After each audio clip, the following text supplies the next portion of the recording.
it is that time again. My name is Sophia Chu, and I am the host of the Creating Legacy Through Community Service podcast. Today, you get an opportunity to meet one of my friends from when.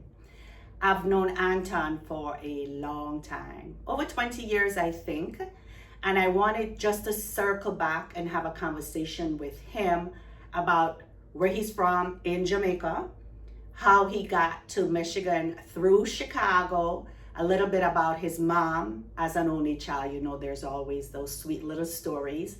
And then how he is raising his children to be Caribbean right here in Metro Detroit. So I ask you to stick and stay, subscribe to our channel, share our stories, like our stories, and also leave some encouraging comments. If you're interested in being interviewed, you can reach out to me. Email at watchusgrowmi@gmail.com. Every day I wake up with choices in my hand. I shape the way I move. I choose where I will stand. I don't wait for others to guide what I should do. I lead myself with purpose, with discipline and truth. I lead myself well, my actions show my heart. I lead myself well, responsibility is art. I lead myself well, I lead myself well, my habits keep me strong. Okay, good afternoon, people. I don't know if afternoon, morning, evening, lunchtime, wherever you are, but thank you for tuning in again for another episode of Creating Legacy Through Community Service. My name is Sophia Chu, and I am the host today. But before we get started with our guest, I want to remind you to subscribe to our channel, like our videos, share our videos, and leave some nice comments under the videos. But without further ado, I am going to allow my guest to introduce himself. And this is how we do it, right? It's about folks telling their stories, understanding that your story is your glory. So with just a reason, we're going to talk a little bit about where you're from. Jamrock. Right, you're from Jamrock, but we're going to go a little deeper in there. First, I want you to tell our audience your name, your full government name, and then I am aware that you have some DBAs, some other names, some other things where people call me. AKA. Some AKAs. Yeah. Right. So I want you also to tell us one or two of them and how you get them nicknamed there. Okay, so my government name is Anton Giovanni Swire. Government name. Okay. I don't know why my parents decided to give me 3 different nationality and names. Middle is clearly Italian.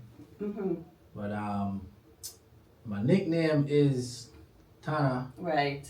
Rastana. Some call me Skilachi. Skilachi. Yeah, 'cause I used to have a Ras who play football. Okay. But him pretty good. Okay. So you was a good football player then? But back in the days, me used to be pretty good. Right now, you know, Asia catch up, they kind of slow down, you know? Okay. All right. So explain the Tana, because that's the one I'm familiar with. Where Tana come from? Okay, Tana was originally my next door neighbor. This was when I was like, my mom told me that story, so I don't remember when it happened. But Right. my mama used to say the next door neighbor, she used to always let me hang. I remember her, Karen. She used to always hang around her. She came everywhere she go. And I used to have this famous song, Guantanamera. You know that Oh song? yeah. So that song used to play, and I used to always dance into it. So she called me Tana. Tanamera. Okay. All right. And then it changed to Tana. And And it's supposed to be 1 ton of melon. Is that what it was? I don't know what the hell it used to represent. All I know it was 1 Tanamera. Yeah, that's what we used to say, Guantanamera. Oh, the So Spanish. here, Guantanamera. Yep. It's Guantanamera, or something like that. So. Okay, so Guantanamera. Guajira Guantanamo. she interpreted as Tanamera. So I You know, think our Jamaican audience, I still. was about to say, our audience kind of figured out that you're Jamaican. So tell us where you're from in Jamaica. If you want to big up any of the schools them that you went to. Diego, Catherine Prep. Okay. And some fun memories that you had as a child growing up in Jamaica? I have no other memories there. So, Yeah. first prep school, St. Catherine Prep School, Spanish Town. Mm-hmm. Then I left that school, graduated, went to St. Jago High School. Mm-hmm. Where in St. Catherine you come from? Originally, I was born in Kingston, but raised in Ensom City, Spanish Town. Okay, Yeah. all right. So, for familiar with Ensom City, is not too far from GC Foster. You have to drive past. You have an old Carib Theater. You have to drive past that on your way. Back in the days when you used to have to go to Ocherios, you have to go to Flatbridge. You have to pass GC Foster. Okay. Yeah, that used to be my neck of the woods. Okay, so that's close to Commodore. You pass through, or you not go down Commodore side? Which part Commodore? Commodore, the top side, Linstead. Oh, yeah, man. Okay. Yeah. All right, that's where my folks are from. So your people come Yeah, from? yeah. Oh, okay. Mhm. The Linstead girl. Them is Linstead people. Yeah. Time and patience, them the place that them origination from. Okay. All right. I have a virgin at Diego. Stennett. You have any Stennett? You know your name, bro? No. I don't know. That is them's neighborhood. Okay. I just go to visit. Okay, so it's almost similar to me then, where I grew up in Ensom, but my father, my mother's side of the family was on the poor side of the train track. Okay. And my father's side of the family was on the upper class part of the train track. Which train track? The one train track will run through Jamaica? You know, Jamaica is a classism system, so. I know. So tell me some of your fond memories of, we're in Kingston? Did you stay in Kingston long at all? No, I was born in Jubilee Hospital. Right, and then my mama moved me to, well, originally the story is my grandfather gave my mom one of his houses to stay in, which was in Ensom City. Okay. So once she got pregnant at me, it was like, hey, just go and live here. So. Okay. So that's when I ended up in Ensom as a baby. So I grew up there. Okay. But, so tell me some of the fond memories that you have of Ensom City. Well, Ensom City. So we used to have a mechanic named Johnny, right? And him actually is Asian.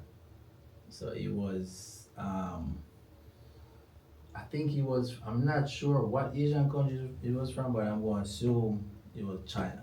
And he used to be a mechanic. And we used to have a whole bunch of car over in the yard. And we used to go there and pretend like, you know, we had drive car. Like a stick shift for that drive. And one day, we got hit the clutch and the car started moving. It started run down the hill. Who else was in the car? Yeah, it was two of us. Okay. And the car started running down the hill. But it's not a big driveway. It's just go right in the middle of the street. So the whole way up out and the car go across the street, jump up on the sidewalk. Everybody get their ass up in that day. Alright. But it was fun. Can you drive a stick shift now? Yeah, man. Okay, alright. You gotta learn, Big driver, big swimmer. We used to always go, you know, Ryacoba River. Me hear about it, but never done it yet. So Ryacoba River run behind Ensom. So we used to always go Ryacoba, go swimming, row, catch fish, catch shrimp, build up wood fire. Run boat. Run boat. Yeah. Then when we finish that, we go play ball. Then we go back, go swim. So, sea or river? What's your preference? River. River. Why? River you can go deeper when you dive because the pressure on your ears not as heavy as the big ocean. Okay. So you have to pop your ears in the ocean. And the river you have to really pop your ears. You can't just. Oh, I didn't know that. Yeah, you can't just. Yeah, me grew up close to the seaside. I never do much river stuff at all.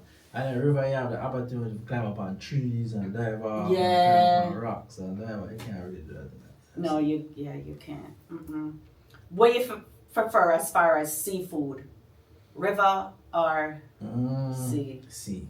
I mean, I love a good steam snapper with mommy Yeah. Oh, we're gonna talk about that, Mr. Chef. We're gonna circle back around to that. All right. So you're in Jamaica currently. Mm-hmm. How did you end up coming to these states? Okay, so part of the problem was I wasn't what you call it? I don't like the black sheep, but I wasn't the kid that especially my father's side of the family expect. You know, I go jail. All of my father's side of the family go through jail. Okay. So the education, me never put a good foot forward when it comes to education. We just want to play ball and have a girlfriend, you know, and have fun. So that kind of started put a strain on my mother in the house of my family. Okay. So You're an only child, or you yeah, have siblings? yeah, only child. Only child. Only okay. child from my mother, but my Okay. father have more Okay. kids. So after my grandfather died, the house went to one of my father's sister. Got it. And as soon as she got the house, my mother get an eviction notice. So Although it was her father. yep. Although it's her brother. Cause No. Me says your mother, father will put her in the house. my mother, what do I call it? Boyfriend, which was my father. Okay, and the father side. Okay, Right, got on it. the father All side. right. I mean, I mixed it up. Sorry. Yeah. So, cut a long story short, you know, I about to leave high school. My mom forgot, you know, me and her alone. So my mother was like, hey, call my father. He in Chicago at the time. Like, listen, your son now work out too good, so you need to get him Straighten out. them out, right. So at the time, my father married to another lady, stepmom, Lasagna, nice lady. It's a situation where I'm sorry, they can come, but if you come, you have to go work, you know, X, Y, Z, Z. So I'm like, all right, no problem. So that's how I end up in Chicago Okay.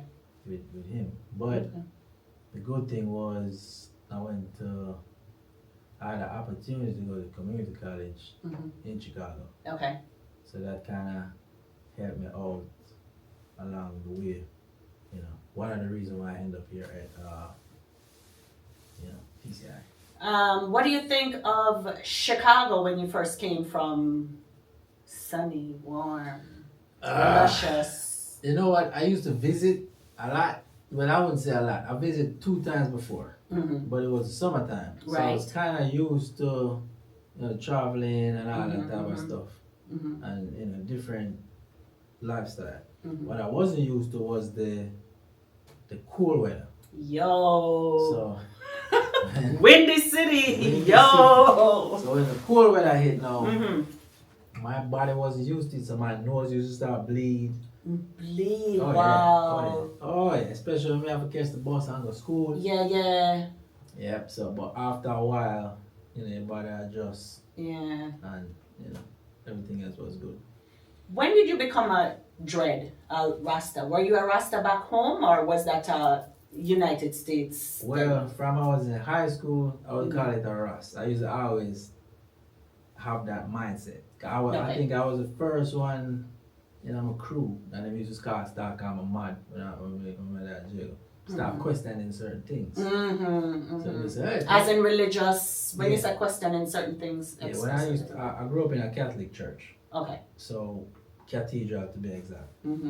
And I was supposed to be an altar boy, but you had to go to classes after school. So I used to go to class after school at the church. But the canon at the time used to tell my grandma asked too much questions. Right, to do it now. Yeah, so that kind of turned me off.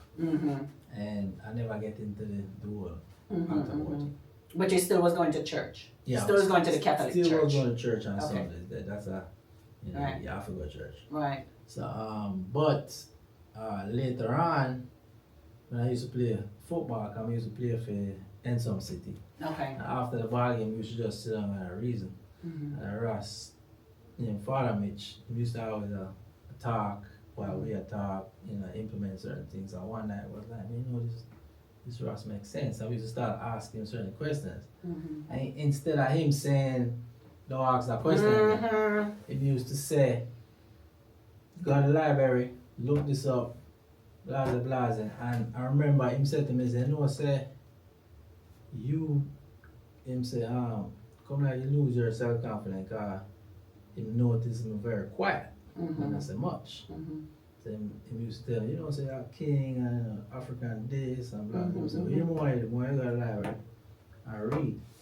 And then, at the time, I was getting ready to leave and go to America. Him say, here what? I say, America, full of library. Full of access to books. And so the first thing I did just pick up some books and give me some names for reference to. And that's how I start reading and get it. But we never grew my locks. I never grew my locks until I got to Detroit, met my wife, ex now at the time. Stop it right there. So come on, know how you get from Chicago to Detroit. Okay. But I was curious because you have super long locks. So I was curious as to when you actually made that transition. I didn't know if it was when you were in Jamaica, but it looked like the mindset started when you were in Jamaica. But it came to full fruition after you came to Detroit. All right, so we're in Chicago now. What made you decide to come to Detroit from Chicago? I mean, it's really the same city. Yeah, the cost of living was different. The cost of living here was a lot better. And when did you come? Around what time period? It was it got to be around 2000, 2001. Early 2000. So I came to America in 92, 93-ish, around that time. Yeah. And then I got into a job which it's a coin wrapping job. So what? I did coin wrapping. So you wrap corn? Coin, money. Oh, coin, like money. Yeah, okay. like Sorry, pennies for and me nickels here, and dimes CORN. I probably have to start talking patos again. Yeah, that one that kind of true. So them call it coin wrap. Coin wrap. Right, coin wrap. So that's the name of the company, coin wrap. So if you see, if you go to any store, supermarket, and then give you a bunch of quarters and it's wrapped in paper. Yes. That's coin wrap. Oh, got it. Okay. If you see it wrapped in a plastic, that's brinks. So only two of them out there. At the time when I was in the business, there was only two of them that do coin wrapping. Brinks and coin wrap. I work for coin wrap. And you have some machines that wrap the coins and have like a computer chips in them, and you have to repair them, fix them. So you've been in instrumentation for a while. All right. So they used to send me from Chicago to go to like Seattle, Kansas City, all over the place. Michigan. So they had a location in Grand Rapids first. So I used to drive back and forth from Detroit to Grand Rapids. That's about 2 hours or so? No, hell no. About 4 hours. 4? Yeah. Okay, so that's like Chicago to Detroit. Yeah. Pretty much, yeah. No, I'm not. It's about 2.5 hours. Yeah, because I thought it was a little closer on the west side. Yeah, on the west coast, yeah. Alright. So used to drive back and forth, and the plan was they were supposed to move me to Florida. That's where I wanted to go. So we all want to go to Florida. So they was gonna open a location in Florida and send me to Florida. Right. I'm like, alright, that's the location I want. So they was like, right now we're opening up 4 locations in Michigan. We needed to go to Michigan for now until we open up the one in Florida. I'm like, alright, cool. So I came here. At first I was living at a hotel. And they was like, man, just find an apartment. So I started looking to apartments. Like, man, it's cheap in Michigan. Oh, I got it. Because I was paying almost $600 for a studio roach infested apartment in Chicago. I came here, I was paying $450 for a 1-bedroom, pool, parking, garage. Like, oh, it's a no-brainer. I can save more money here. So I said, yeah, tell you what, I'll move here until Florida opens. And I met my wife here. So that's how I decided, no, I'm just going. Because she's a Michigander. She's a Detroiter. Yep. Okay. All right. So that kind of explains that one. So You have two beautiful children. Thank you. I think you're doing an excellent job raising them. Thank you. Now, I'd like for you to tell me what your life looks like in Detroit, and are you still happy to be here? I would say half and half, because I got my mama in Jamaica. Right. So it's like you got the kids here, Mm-hmm. they're going to school, starting their career here. Mm-hmm. So you want to be here. Right. But at the same time, I have my mom in Jamaica, Mm-hmm. and she getting older, Mm-hmm. and I have to make sure everything good on that end. So Right. it's like half and half. Cause if I go to Jamaica and be with her, like I'm missing my kids. Some of this stuff And if here. I come here, Right. so it's like half and half. Mm-hmm. But for the most part, I'm happy. Cause I look at life as once you got life Mm-hmm. and you're above ground and you're healthy, Yeah. good to go. All right. So we're gonna talk a little bit about your Rastafarian journey, if that's okay. Mm-hmm. I mentioned earlier that you have super long locks. Mm-hmm. So I wanted to find out when you started locking your hair, what was that experience for you personally? And then any comments or negative feedback that you got, whether from family members or folks that you associated with. Rasta come with a stigma. Right. I think my thing was I wanted to come from a different perspective when I took on the Rastafari concept. Mm-hmm. I grew up as a Christian, Mm-hmm. so my outlook on life was through the spectacle of a Christian. Right. And Especially a Catholic Exactly, Christian. exactly. Okay. So me, Rastafari have a lot of Christian sentiments in it. Right? Okay. Borrow a lot from Christianity. Got it. Okay. So they read the Bible for the most part. So that's what drew me to it at first. Mm-hmm. Then I got deeper in it and found out more about Leonard Howell, Mm-hmm. and the early Rastafari brethren and sisters. Mm-hmm. They didn't have locks. What their foundation was about, and it was about Black consciousness, Mm-hmm. African consciousness, Mm-hmm. and breaking down the chains of institutional racism. Mm-hmm. Mental So, slavery. there you go. Right. That was its foundation with a spiritual nucleus. Got it. And then you have different mansions popping up out of that, whether it be Bobo Ashanti, Mhm. Bingi, 12 Tribe, Mm-hmm. and that's why you got different levels of Rastafari, or different. And levels of consciousness too, right? Yeah. Yeah, like anything else, it's almost you put into it, you get out of it what you put into it. Yeah. So, So it's like a personal experience. So whatever you gravitate towards that make you feel comfortable in yourself, right. then that's what you gravitate towards. Okay. I gravitated not to 12 Tribe or anything like that. Mm-hmm. I gravitated to Naya Bingi, which I used to bring my kids when they were babies Okay. up to Scotch Park. Okay. Up to where? Scotch Park is in Clarendon. Oh, okay. You're talking back home. Okay. Yeah. So when it comes to like the whole Bible concept, Mm-hmm. I'm not into that. Got it. Yeah. I grew up around Bingi Rastas that was Haile Selassie at first, Mm-hmm. Empress Menen, not before, not after. Mm-hmm. It's when you say Rastafari, you say I. Right. So I am the manifestation and I liberty Mm-hmm. of Haile Selassie. Mm-hmm. So I don't need a Bible to lean on. I don't need no Jesus to lean on. Right. It's Haile Selassie the first. Right. So that's my concept and what I grew up in. Got it. So a lot of times it would clash with other brethren Right. that read the Bible Mm-hmm. and go off certain scriptures, Mm-hmm. which we grew up upon all of them stuff. Right. But that part of Rasta is very, I would say, it's not many of them out there. Mhm. You might say like a Muta Baruka, Mm-hmm. is somebody like that. Mm-hmm. You can't come out and talk about God and none of that stuff. Right.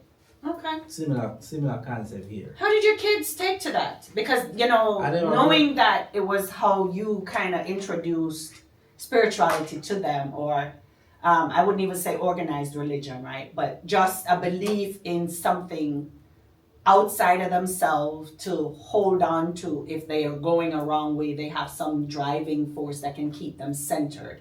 First thing I did with my kids was try to get them cultured. Mm-hmm. Explain that to Nothing me. to do with religion.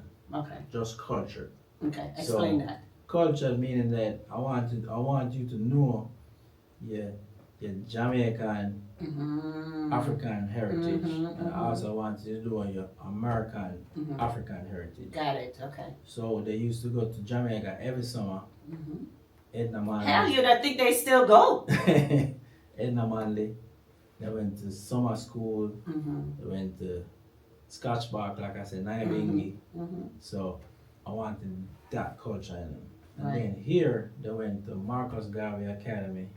So that's giving them the African Americans perspective. So I wanted them to be culturally aware first. Got it. Once I see that them culturally aware, I ain't never one day tell my son or daughter I wanted to be Rasta. Right. I tell them, listen, go through life and figure out what make you tick, what make you be a better person, right? It might be Christianity, might be Islam, might be Rastafari. I know what make me tick. Right. But I never grew them in a mindset of any organized religion. This is what I need you to be. Got it. That's good. So we're going to talk a little bit about that, you making sure that there was culture, right? So some of the folks we talk about here, we have interviewed here, I asked them, really, what does creating legacy look like for them when it comes to how they're raising their children or the lifestyle they expose their children to? I think you got it on lock, the way you just explained it to me. My question now is, how do you think your children are holding on to what you have taught them and continue to teach and expose them to? Because I know you have a son and you have a daughter.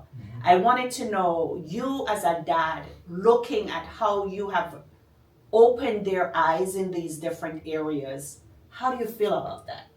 I feel ecstatic. Okay. I'm proud of both of them. Okay. My daughter, she in university, St. John State University. And my son, he at PCI. Both of them is unique in their own sense of what they want out of life. Okay. And I try not to, what I do is I tell them, listen, whatever you want, make sure you put 100% in it. Because if you don't put 100%, you're not going to get nothing out of it. Right. And I will support you in whatever you're trying to do. Right. That's our approach there. So for my son, when he was in high school, he wanted to be the architect. Never once said, no, you can't be an architect. You ain't bright enough. Right.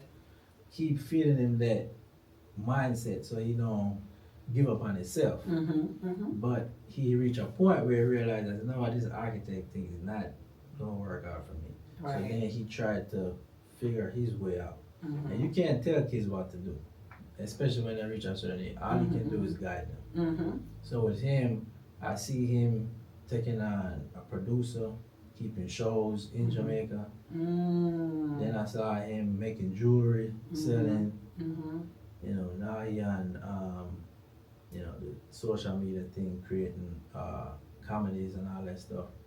And he's still into music. Okay. But he understands that all that stuff that he's doing is not at a point where he can earn a living yet. Right. So he still have to be cognizant of, okay, I'm in the tech business, I need to further in the tech business so I can have something in my back pocket to fall back on. So I watch him go through that and I'm like, yeah, he's steady trying to figure it out. And with my daughter, she already knew what she wanted from high school. Yeah, that's my little diva. Yeah. So, you know, she in the singing the And when you say singing, talk a little bit about, you gotta brag on Naja. Brag on the singing. It's not like the hip hop. It's not like the R&B. It's the right. Yeah, classical singing. You know, she got scholarship for classical singing to Central State, and that's her passion. Right. So wherever there's a gig, wherever there's some kind of classical music that she can contribute to, she's there. Including traveling to Europe. Yeah. And she should be going back this year again. Okay. So All right. that's her passion, and she Do they wear Jamaica on their shoulders? my son more than my daughter. Okay. My daughter, she used to be ashamed. When her accent used to come out, she used to try to cover it up. Wow. My son, he didn't care. He used to wear it on his chest. Now she more opening up to it. As far as, saying, yeah, I'm Jamaican, and she would speak a couple patois and stuff. But did you ever ask her? I'm curious to find out what was the pivoting point for her.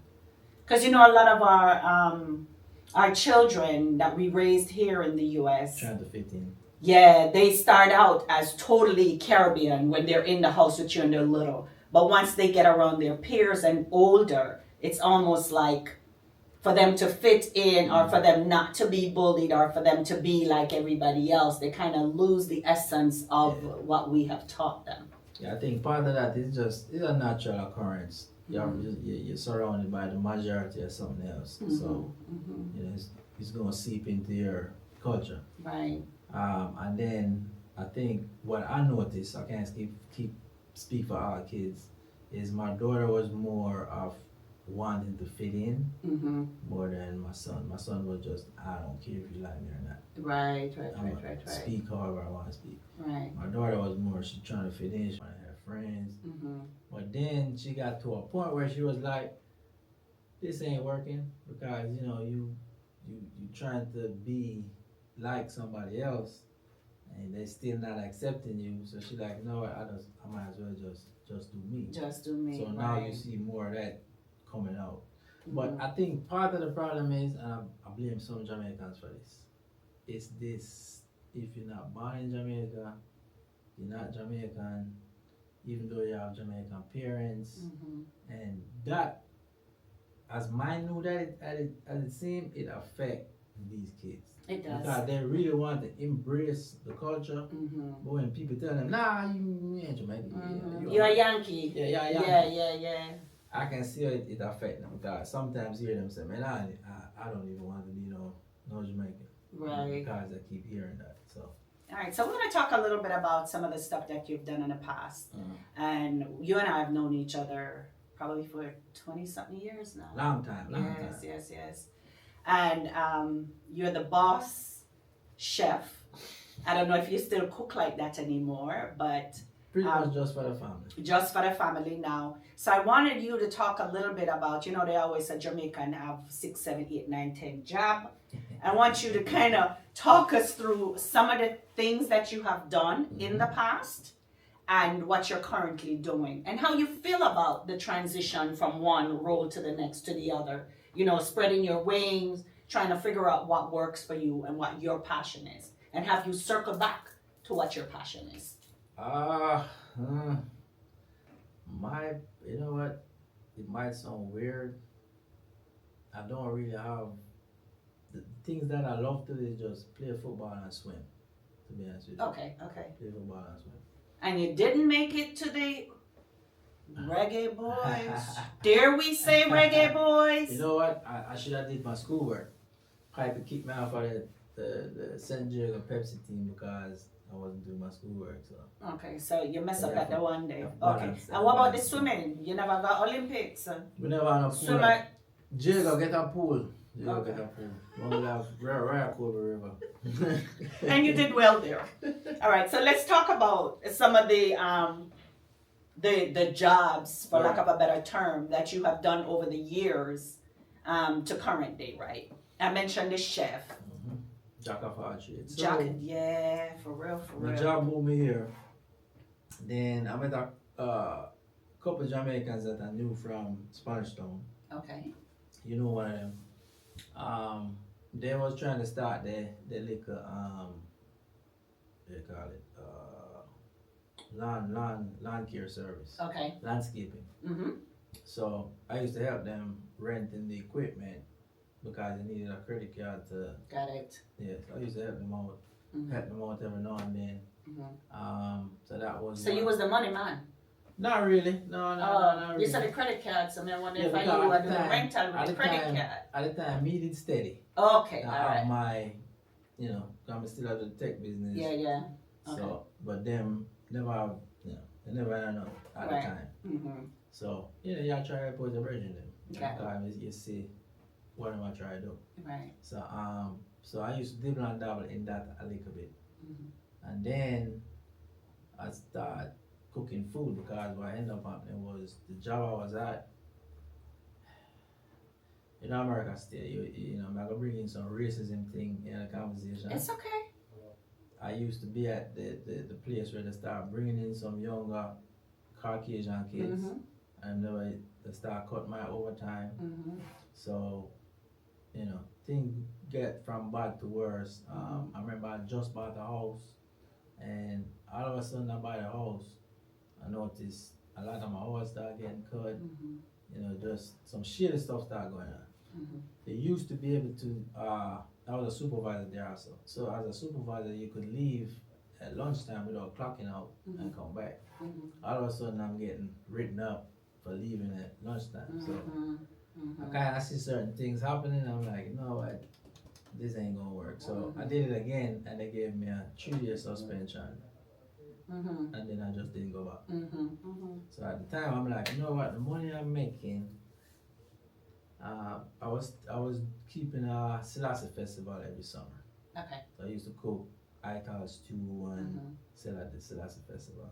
And I used to hire different bands, Mm-hmm. One Love Band, Mm-hmm. Ross Kent Mm-hmm. band them. Mm-hmm. And we used to keep it as Shane Park, no, Shane, what's the name of that name bar again? Shane and Warren, over here in that area. Okay. And it was every summer. So I used to cook food, and I'm thinking, well, you know what? I can make some food. I can lease out somewhere, cook some food, Mm-hmm. make the same amount of money I'm making here, Mm-hmm. and still cover mortgage and all that Everything. stuff. Okay. So that's what I did. I went to, we used to have a Knowledge Cafe. Yeah, in it's in. Woodward. Yeah, it's in It's in, Highland still in Park. Highland Park, Yeah. now, but it's not a Woodward anymore. Right. Right. So I used to sell food out that kitchen. Okay. But at the time, that was a rough time. I'm not gonna lie. Job, Mm-hmm. marriage about to, marriage on shaky ground. Mm-hmm. I lost my father. Mm-hmm. Still have 2 kids. I have to make sure, I got my house mortgage. So, Mm-hmm. and then the money wasn't coming like I thought it was gonna come. Right. So this is years later. The same guy who I help out with the landscaping thing. Mm-hmm. Now he have a big landscaping company. Mm-hmm. So he was like, man, come help me out Mm-hmm. in landscaping. Mm-hmm. So that's how I start back in landscaping. Got it. And then he started his own tech company. Okay. And he was looking, he was like, man, you in the tech business? So got back in that business through him. Okay. And you know the rest. Right. They don't know it though. So yeah, got back in the tech business, Instrumentation. instrumentation. Okay. Yeah. Cause when you say tech business, people think IT, Yeah, right? okay, yeah. So Instrumentation. instrumentation, different right? thing. So got back into that side of it. But during that time, I was part of an organization called ROAR. Okay. ROAR. Yeah. Okay. We used to keep like we had a place downtown of Bagley. We rented out and keep parties every Friday and Saturday night. Okay. What kind of parties? Reggae, roots, Okay. reggae party. Okay. We used to, some of the fundings we used to send some of that funding back to Jamaica Nice. to help out Rastafari. Oh wow. Okay. Okay. Um, that kind of what happened was is like people start to come in the organization with different ulterior motives. Mhm. So you find the trust starting to break down. So we just man, we just shut everything down. But I used to still keep the Selassie Festival, Right. and used to have a brother named Raheem. Mhm. He used to. It was more of a Garvey hike, so he always wanted like Marcus Garvey Festival. So I was like, let's combine Put the it two. together. Right. So I used to bankroll everything, make sure everything runs smooth. I used to just have him as a front man. So he used to be on stage, with the mic, Right. bringing Right. up the. Right. Whatever happened to that festival? I end up stopping. I end up moving it to Davos African Bead Museum. Oh yeah, You know that? yeah. That's a Yeah, beautiful spot. Yeah. A dead end street. I used to have parties every Saturday night, cook idols too. And then I said, let me just move the festival to that spot. Right. Right. But like I said, it was trying to balance that and then raise a family. So it was like, you know what? Something we have to give. Right, So, right. Yeah. So, 876 exclusive. Tell me how that started. Same brethren. Same brethren. So, and the reason I brought that up now because 876 exclusive is still open, but it has a totally different vibe and setup than the original thought process when you and your boy did it together. Yeah, so the original thought process was club/restaurant. Right. So Okuti, you see Okuti on the side, that was my logo that I used to when I'm at festivals selling or whenever I used to use that logo. Okay. So we put that on the side of the building. So all we would have is I would make money from the kitchen and he would make money from the door. Right. And I think the first big act we brought was Renaissance. Okay. Yeah. To kind of open the club. Open up the place. Yeah. Yeah. And I tell you what, that's a funny story. I'm gonna tell that story. Cause Trish was, you know Trish, right? Yeah. Trisha from Renee Girls? Trish was part of that. Okay. At that time, I didn't know who Trish was. Okay. So funny story. So we just now breaking in the dancehall scene in the club, right? Didn't know that you have to go ask certain people to get approval, right? For the dance hall queen kind of thing. Yeah. So it's almost like a monopoly, which I didn't know that at the time. Right. So I got a DJ, what's that virgin name? It wasn't Killer, it was another virgin. But he had a dance that he was supposed to do that same night. So I didn't know he had another dance he was supposed to do that same night. And Trish knew the lady that he was supposed to do that dance for. Okay. So when he heard that Delano Renaissance coming, he's like, nah, he not doing that part, he want to do my part. I didn't know that the virgin already set up for that lady part. Right. So when him changed the flyer now, and he's on my flyer with Renaissance. Yo. The whole shit. Nothing but excitement. Yeah. So people are saying, hey, boy, come in and take DG and we're gonna boycott him dance and da. See my virgin Trish, man, our friend now. Yeah, so. You know, I actually did an interview with the Reggae Girls. You should watch it. Oh, yeah? Yeah. Yeah, me used to add them at a radio station too. I'd share them on a radio station. I don't know about the radio station. Oh, yeah. How come you never invite me for the radio station, boss man? That was years ago. That was years ago. Yeah. I remember we used to do poetry reading at 876 too. You and I actually worked on a couple projects down there. Yeah. Okay, so a long time, man. Trisha them regular. yeah. You should watch their interview. Was funny. So now you are however many years old. You've kind of raised your children to now they are independent on their own. What does life look like for you now? Right now, I would say I'm just trying to organize myself where when I get to a certain age, I work, I ain't, still trying to hustle and work, I make money and all that stuff. So once I see, which I can see that already, their feet on the ground. Right. Once I see it firmly on the ground, right. I should be where, hey, I'm chilling. I wanna, just go Jamaica. If I can go Jamaica for like 6 months. Right. Chill out. Right, so you go every year anyway. How much time a year you go? I go every year, but it's not long enough. Okay. I just take it easy. That's What does creating legacy look like for you now? Your children are kind of, like we mentioned, on their own. If you could put together a dream, a plan, a vision for what creating legacy looks like for our community here in Metro Detroit, around making sure our young people stay grounded in the Caribbean communities that they were raised in, what would that look like for you? Oh man, that would be a hell of a project. Yeah. I think it would have to be you'd have to implement their culture in the school system. Almost like if you're going to like some Jewish school or Islamic school, you see how it is implemented. Yeah. Right? I think they would have to be at a school that's going to implement their culture along with, black. So it has to be a day-to-day kind of thing, everyday kind of thing. And you don't think we can do that at home with the way we're raising our children? Nope. It's going to, some of the stuff going to rub off on them, definitely.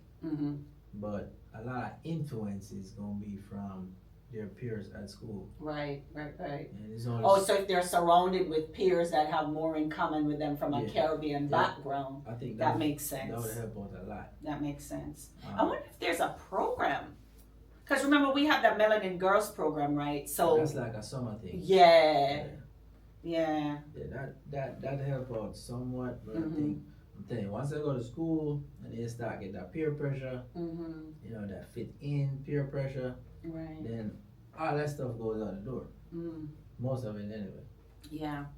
So now that we're kind of closing out the session, the storytelling session, do you still play football? Yeah, man, every summer. Who do you play football with? So we have a crew we call Sunday Sweat Crew. Sunday Sweat Crew. Yes. Okay. So as soon as it get warm, we start playing football. It's like. What are the requirements to be a part of this Sunday Sweat Crew? You have to be able to sweat. No. I don't know. What's the requirements? Suppose one play football? We don't know. So what we need for. Most of us are kind of elders, right? So. Me can't play because I'm not an elder. Alright, so some of us kind of elders, right? So when you get the young people, we tell them, say, listen, man, I forgot to work a morning. So got it. Rough tackle. So, where do you guys play? Oh man, I forgot the name of the park. It's right over there off 8 Mile and. You know where they have a CVS pharmacy on 8 Mile right after you pass Southfield Freeway? 8 Mile on Southfield. Soon as you pass Southfield, if you're going towards let me see, if you're going towards Lasher, coming from Southfield Freeway going towards Lasher. It's going to be a left hand side beside this CVS. Yeah, behind it anyway, a football. Okay, yeah, I'm a Telegraph. I'm way too far west. Far. Yeah. So we don't have to play that every Sunday. And have gammons too? No, but we need to start that. Probably, some rose corner or something up there, because you can make like money out there too. Yeah. Now Did you play with the Cavaliers before? No. You've never played with the Cavaliers? Nope. We play like pickup game with them, but I never tried out for the team. Okay. Do you still swim? Yes, ma'am. Where do you swim at? Not in Michigan. You know, I come now swimming in the lake. Sorry, not swimming there. Now swimming in the river. But it's like a river. We work for the water department, you know. Okay, yeah, that's right. So Okay. I understand what. Okay. Okay. So we never go listen. All right. So you don't go to Belle Isle and No. okay, all right. Especially Because they have a beach there. At Not Belle that's Isle. a no, Richard. Not me. Okay. No disrespect to Belle Isle. Big up Belle Isle, but nope. Well, thank you so much for your time. Now I Thank want you you. to use the opportunity to big up yourself. If you're looking for followers on TikTok, IG, anybody you want to follow your lifestyle when you go to Jamaica, and he goes regularly, not listen to him about his once a year. So that's when I know when he's in Jamaica, when I look at his IG page. If you want to spar with me, just reach out to Original Tana on Instagram. You know, Mhm.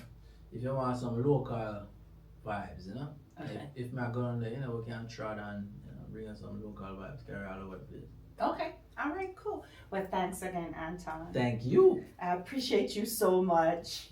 So again, please make sure you share our stories. We ask you to subscribe to the channel, like our videos, share our videos, and make some very nice comments. If you're interested in being interviewed, you can reach out to me. I hope you stuck around to the end of this great story from Anton Swire. I hope you enjoyed as much as I did his story, understanding that your story is your absolute glory. We ask you to take time out every day to understand that the life you're living now is the one that's going to make your story so much greater. Please take time out to like our channel, subscribe to the channel, leave some nice comments, and share our stories. If nothing else, please share our stories. And I want you to have a wonderful day on purpose.